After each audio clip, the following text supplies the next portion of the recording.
talk about movement coaching for walking. Now, walking is an unconscious competence. Most people don't know how to do it because they've never really thought about it unless they were badly injured and had to relearn how to walk. So, or obviously since you're about 2 or something, they haven't thought about it.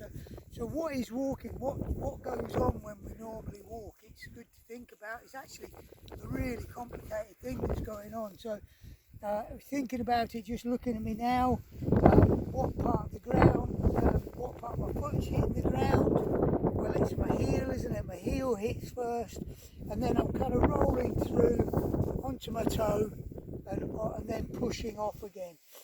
And I'm doing that in a fluid, dynamic sort of way. That it's obvious if you go out on a Friday night and people have drunk too much, they don't get their foot down in time. So this is a dynamic action, and they end up with a scratch on their nose. So it's dynamic, it's fluid, and you go, okay, so how much are your arms involved in this? Well, a lot of people seem to be able to walk just fine with their hands in their pockets or their hands behind their back. So it turns out your hands are not very much involved in the walking process.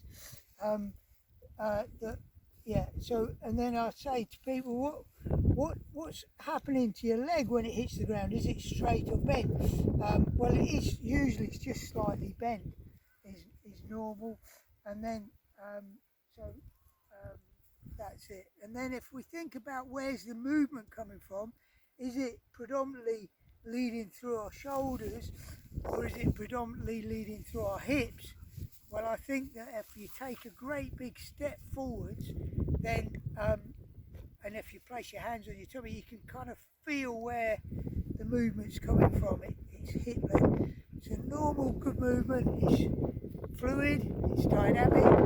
You're standing up straight, your shoulders back, and leading through your hips.